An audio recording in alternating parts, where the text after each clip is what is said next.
Hello दोस्तों, आपका स्वागत है आपके अपने YouTube channel dream India learning point में।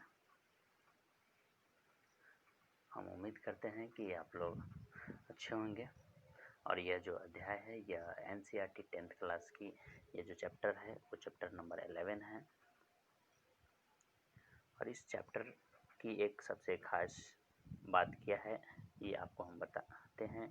अगर आपको भगवान का दिया हुआ अगर नेत्र है, अगर आपको भगवान का दिया हुआ नेत्र है तो आप इस दुनिया की रंग बिरंगे जो संसार है आप उसको देख सकते हैं और आप जान सकते हैं कि ये दुनिया कैसी है, कैसे चलती है। बट इसको देखने के लिए आपको क्या चाहिए? ओनली वन, एक सोर्स है जो आपका आई है। इस नेत्र के माध्यम से ही आप इसको देख पाते हैं। क्या सिर्फ आप अपने नेत्र के द्वारा ही आप इस संसार को देख पाते हैं? नहीं दोस्तों, इस नेत्र से ही आप नहीं देख पाते हैं। इससे पहले वीडियो में आप देखे होइएगा प्रकाश का प्रवर्तन जो हम पढ़े थे। तो प्रकाश, अगर प्रकाश नहीं होगा तो फिर यहाँ पे आप कुछ भी नहीं देख पाइएगा। इसलिए इसका जो मेन सोर्स है वह क्या है? प्रकाश है। और यह प्रकाश का मेन सोर्स क्या है? तो सन है। इस सन से ही हमें क्या आता है? प्रकाश आता है। वो किसी वस्तु पर पड़ता है। सपोज डेट यहाँ कोई वस्तु है और यहाँ पर सन है, तो यहाँ से जो प्रकाश निकला वो सपोज डेट सबसे पहले इस वस्तु पर पड़ा। इस वस्तु पर पड़ने के बाद यहाँ से ये आई पर जाता है और रिफ्लेक्ट होकर के हमें उसके बारे में मस्तिष्क को इंडिकेट करता है और इस प्रकार से हम उस वस्तु को देख पाते हैं। बात करते हैं कि यह नेत्र आखिर है क्या। यह नेत्र को हम लोग, अगर आपसे पूछा जाए कि यह नेत्र क्या है, भाई एक समझना अलग बात है और इसको डिफाइन करके आपको एग्ज़ाम में लिखना अलग बात है। तो आप मानव नेत्र को आप कैसे डिफाइन करेंगे, चलिए आपको बताते हैं। यह जो मानव नेत्र है यह एक अत्यंत मूल्यवान एवं सुग्राही ज्ञान इंद्रिया है। यह वैसी ज्ञान इंद्रिया है एकदम सुग्राही, मतलब थोड़ा सा भी इसको प्रॉब्लम नहीं पहुंचना चाहिए, बहुत ही कॉम्प्लिकेटेड होते हैं। यह हमें इस अद्भुत संसार के तथा हमारे चारों ओर रंगों को देखने योग्य बनाता है। यह मानव नेत्र जो है वह अत्यंत सुग्राही ज्ञानेंद्रिय है। यह हमें इस अद्भुत संसार तथा हमारे चारों ओर के रंगों को देखने में के योग्य बनाता है, तभी हम लोग किसी वस्तु को देख पाते हैं।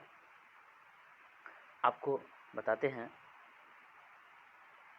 कि यह जो नेत्र होता है यह गोलक में स्थित होता है। कहाँ स्थित होता है? गोलक में स्थित होता है। और ये कितना बार एग्जाम में पूछ दिया है कि इसलिए इसको मतलब इम्पोर्टेंट आप पॉइंट समझिए, ठीक है, कि नेत्र गोलक का व्यास लगभग कितना सेंटीमीटर होता है। तो नेत्र गोलक का व्यास लगभग 2.3 सेंटीमीटर होता है। ये आपको याद करना है, नोट कर लेना है। अगर नहीं तो स्क्रीनशॉट लेकर के आप लिख सकते हैं, ठीक है। आगे बढ़ते हैं। मानव नेत्र के विभिन्न भाग। चलिए आपको सबसे पहले एक आई का चित्र बताते हैं।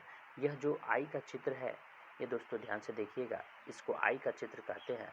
और इस आई के चित्र में आपने जो आई देखा तो यह आई इस प्रकार से रहा।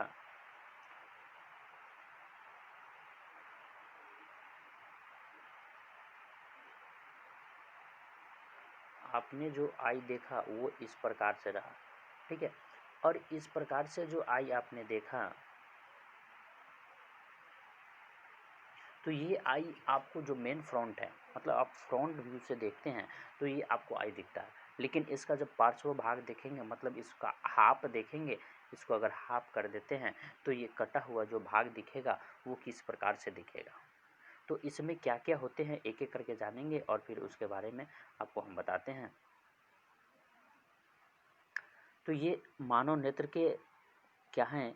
सबसे पहले इस अंदर अंदर जो लेंस है यहाँ पर देखिएगा, अंदर वाला जो भाग है इसको हम लोग क्रिस्टलीय लेंस कहते हैं। क्या कहते हैं? क्रिस्टलीय लेंस। जो अंदर में जो आपको बॉल तरह दिखाई देता है ना, वहाँ उसके अंदर में एक लेंस लगा होता है जिसको क्रिस्टलीय लेंस कहते हैं। नेक्स्ट है आपको इधर से चलते हैं तो सबसे पहले श्वेत मंडल होता है, यानी आँख के ऊपर एक पट्टी परत चढ़ी होती है जो श्वेत कलर की होती है, इसलिए उसको श्वेत मंडल कहते हैं।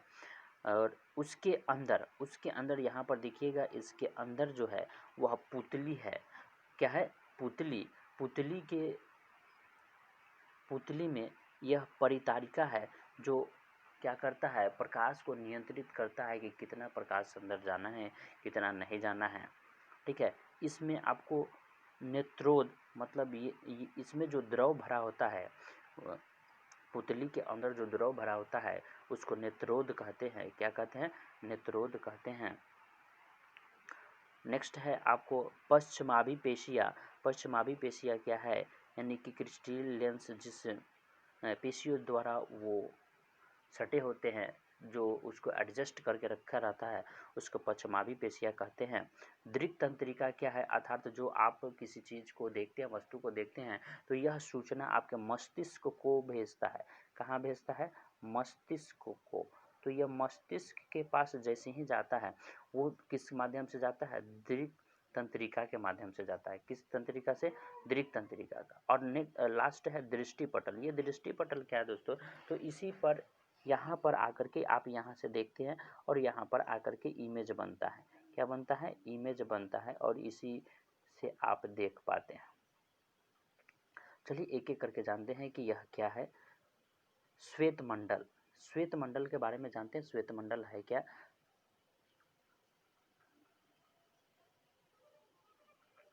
श्वेत मंडल यह नेत्र के अग्रभाग पर एक पारदर्शी झिल्ली है। यह नेत्र के अग्रभाग पर एक पारदर्शी झिल्ली है। नेत्र में प्रवेश करने वाली प्रकाश की किरणों का अधिकांश अपवर्तन कॉर्निया के बाहरी पृष्ठ पर ही होता है। अधिकांश जो अपवर्तन होता है, जो प्रकाश का अपवर्तन होता है, मुड़ते हैं, वो कहाँ पर होता है? तो श्वेत मंडल, जिसको कॉर्निया के नाम से जानते हैं। किस नाम से जानते हैं? कॉर्निया के नाम से जानते हैं। नेक्स्ट है लेंस। लेंस क्या है? तो यह एक उत्तल लेंस है जो प्रकाश को रेटिना पर अभिसारित करता है। यह एक रेशेदार जहलीवत पदार्थ का बना होता है। किस पदार्थ का बना होता है? जहलीवत पदार्थ का बना होता है। लेंस केवल विभिन्न दूरियों पर रखी वस्तुओं को रेटिना पर फोकसित करता है। लेंस विभिन्न दूरियों पर रखी वस्तुओं को रेटिना पर फोकसित करता है। करने के लिए आवश्यक फोकस दूरी को सूक्ष्म समायोजन करता है। सूक्ष्म यानी छोटा बड़ा ये समायोजन करता है। कौन? लेंस। ताकि आप किसी, अगर ये समझना है तो दोस्तों, जैसे आप कैमरा देखे होइएगा, कैमरा में क्या होता है, उसका आपने किसी भी फ़ोन का जो ऐड देखे होइएगा, प्रचार देखे होइएगा, उसमें क्या करता है, कैमरा को, लेंस को वो आगे की तरफ बढ़ाता है, फिर उसको पीछे की तरफ खींचता है, और इस प्रकार वो एडजस्ट करता है ताकि कैप्चर अच्छा से कर पाए। नेक्स्ट है परितारिका। क्या है? परितारिका। कॉर्निया के पीछे एक गहरा पेशीय डायफ्राम होता है जो पुतली के आकार को नियंत्रित करता है। मेन परितारिका का क्या काम है? तो ये देखिए, परितारिका का मेन काम है कि यह कॉर्निया के पीछे एक गहरा पेशीय डायफ्राम के जैसा होता है, जो पुतली के आकार को, किसके आकार को? पुतली के आकार को यह नियंत्रित करता है। अब बात आता है कि पुतली क्या है। क्या पुतली क्या है? तो पुतली आंख में प्रवेश करने वाली प्रकाश की मात्रा को नियंत्रित करता है। सपोज डेट, अगर आपके आंख के पास ज़्यादा मात्रा में प्रकाश आता है तो आप क्या करते हैं? आंख को बंद कर लेते हैं। अर्थात तो वो पुतली जो है वो ऑटोमेटिक क्या करता है? उसको ऑब्जर्व करना बंद कर देता है, और आपका जो पलक है वह गिर जाता है। इस प्रकार वह पुतली इसको एडजस्ट करता है। अब बात करते हैं नेक्स्ट रेटिना का। रेटिना क्या है? रेटिना के बारे में जानते हैं। यह रेटिना क्या है? तो रेटिना यह एक कोमल सूक्ष्म झिल्ली है। यह रेटिना क्या है? रेटिना एक कोमल सूक्ष्म झिल्ली है जिसे प्रकाश सुग्राही कोशिकाएं, जिसे में प्रकाश की सुग्राही कोशिकाएं अधिक संख्या में पाई जाती है। जो प्रकाश को ऑब्जर्व करके जो मतलब संवेदना जो भेजती है मस्तिष्क के पास, वो सबसे ज़्यादा कहाँ पाई जाती है? रेटिना में। प्रदीप्त होने से पर प्रकाश सुग्राही कोशिकाएं सक्रिय हो जाती है तथा विद्युत सिग्नल पैदा करती है। यह एक सिग्नल पैदा करती है जो मस्तिष्क को पहुंचाता है। यह सिग्नल दृक् तंत्रिकाओं द्वारा मस्तिष्क तक पहुंचा दिए जाते हैं। मस्तिष्क इन सिग्नलों को की व्याख्या करता है और हम वस्तु को देख पाते हैं। तो ये दोस्तों आँख के बारे में था, और आँख की जो भी अंदर की बात है वो हमने बताया। फिर यहाँ से आपको कुछ पॉइंट हैं जो मैं अगली वीडियो में आपको बताऊंगा। Thank you. अगर आपको अच्छा लगे तो लाइक कर दीजिएगा, शेयर कर दीजिएगा, साथ ही साथ आप सब्सक्राइब कर लीजिएगा ताकि इसका अगला पार्ट मैं आपको दे सकूँ और आप पढ़ सके, अच्छा नंबर ला सकते हैं। एक बात कहता हूँ कि कुछ सोचो बड़ा तभी बनोगे बड़ा, कुछ सोचो बड़ा तभी बनोगे बड़ा। Thank you.